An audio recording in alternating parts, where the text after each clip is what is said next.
Hai semua, Assalamualaikum. Selamat datang kembali di Zakia Syahdu. Di video kali ini, saya akan berbagi resep bolu lapis talas Bogor.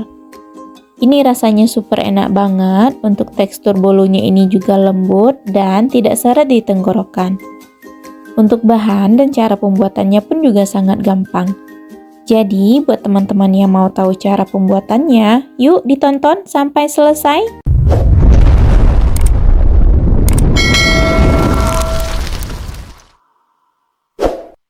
Pertama-tama, masukkan 5 buah butir telur ke dalam wadah, telur yang digunakan suhu ruang.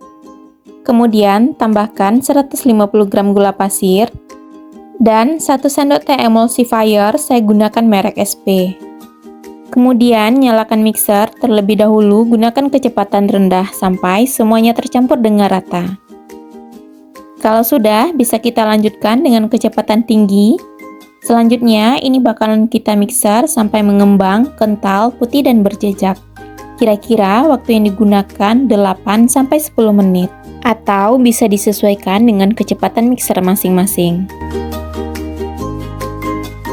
Jika udah mengembang, kental, putih, dan berjejak, selanjutnya mixernya bakalan kita matikan terlebih dahulu. Lalu, tambahkan santan. Di sini saya gunakan santan instan yang 65 ml ya.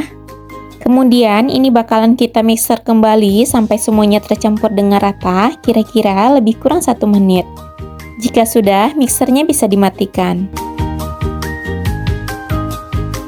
Kemudian untuk memastikan semuanya tercampur dengan rata, kita bisa gunakan spatula seperti ini. Lanjut, tambahkan tepung terigu. Di sini saya tambahkan secara bertahap sambil diayak seperti ini. Untuk tepung terigu yang digunakan itu sebanyak 150 gram. Kemudian ini bakalan kita aduk balik seperti ini supaya dia tercampur rata. Jika sudah, tambahkan lagi sisa tepung terigunya. Tambahkan juga susu bubuk. Ini saya gunakan merek Dengkau 1 bungkus atau kira-kira 25 gram. Tambahkan juga 20 gram tepung maizena. Kemudian ini kita ayak. Lanjut, kita bakalan tambahkan setengah sendok teh baking powder, setengah sendok teh garam. Kemudian ini kita lanjut aduk balik seperti ini dan pastikan semuanya benar-benar tercampur dengan rata. Nah, ini adonannya udah tercampur dengan rata. Untuk langkah selanjutnya, kita bakalan tambahkan 100 ml minyak sayur. Lalu, gunakan teknik aduk balik lagi sampai semuanya tercampur dengan rata. Pastikan tidak ada minyak yang mengendap di bagian bawah ya, karena bakalan bisa merusak hasil bolu yang kita buat. Ini adonannya udah benar-benar tercampur dengan rata dan tidak ada lagi minyak yang mengendap. Selanjutnya, adonan ini bakalan saya bagi menjadi 2 bagian. Kira-kira berat untuk masing-masing adonan itu sebanyak 385 gram. Untuk awalnya, untuk satu adonan ini saya timbang lebih kurang 400 gram. Ternyata untuk adonan kedua itu kurang dari 400 gram. Jadi saya bagi kembali sehingga semuanya menjadi 385 gram untuk masing-masing adonan.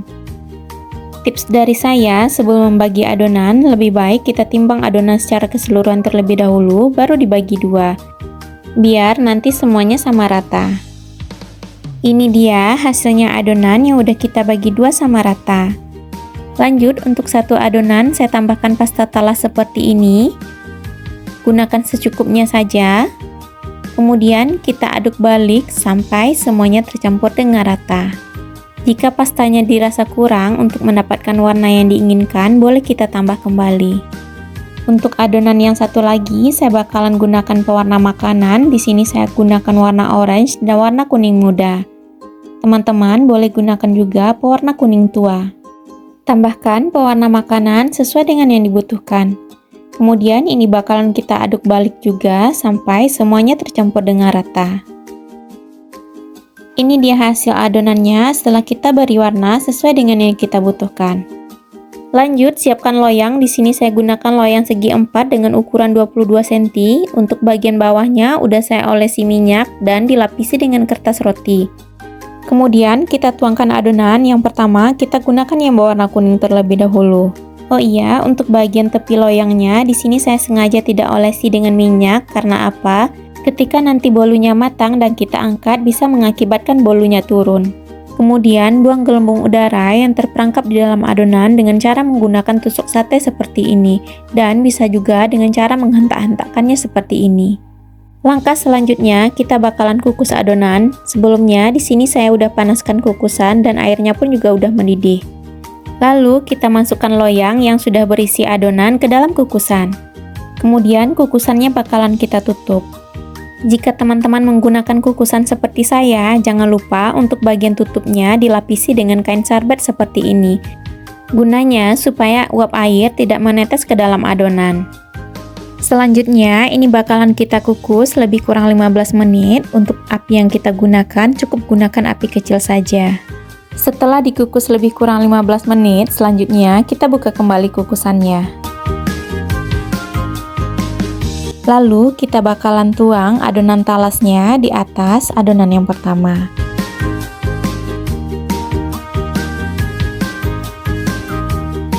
Selanjutnya, untuk membuang gelembung udara yang terperangkap di dalam adonan, bisa kita lakukan dengan cara seperti ini.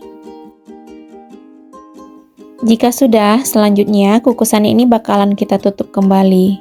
Ini bakalan kita kukus kembali sampai matang kira-kira selama 20 menit. Setelah dikukus selama lebih kurang 20 menit, nah ini dia hasilnya. Alhamdulillah, bolunya udah matang. Jangan lupa untuk dites tusuk seperti ini untuk memastikan bolunya udah matang. Kalau tidak ada yang lengket, berarti ini udah oke ya. Kemudian ini kita angkat dan keluarkan dari kukusan. Oke lanjut, selagi masih panas kita bakalan keluarkan dari loyang. Namun terlebih dahulu di bagian tepinya kita bakalan sisir seperti ini untuk memudahkan mengeluarkannya dari loyang. Teman-teman bisa lihat bolunya ini tidak turun setelah matang ya. Tipsnya seperti yang udah saya sampaikan tadi. Untuk bagian tepi loyangnya tidak usah diolesi dengan minyak. Jika sudah, selanjutnya kita bakalan beri alas dan lanjut kita balik. Jadi, karena ini masih panas, untuk mengeluarkannya dari loyang kita harus hati-hati ya. Masya Allah, ini bolunya cantik banget dan kelihatannya juga sangat lembut. Lalu balik lagi, ini bakalan ditunggu sampai dingin. Selanjutnya bakalan saya rapikan bagian tepinya. Masya Allah, ini bolunya beneran cantik. Sekarang kita bakalan lihat tekstur dari bolunya ya. Ini bolunya terasa lembut. Kalau kita tekan seperti ini, dia bakalan kembali lagi ke bentuk semula. Sedangkan untuk seratnya, teman-teman bisa lihat, ini sangat lembut, empuk, dan juga sangat halus. Pokoknya ini cakep banget. Kita cobain ya, bismillah. Alhamdulillah, ini rasanya enak banget teman-teman. Pokoknya ini recommended deh. Jadi teman-teman bisa mencoba resep ini di rumah ya. Terima kasih udah menonton dan sampai ketemu kembali di video berikutnya. Bye, assalamualaikum.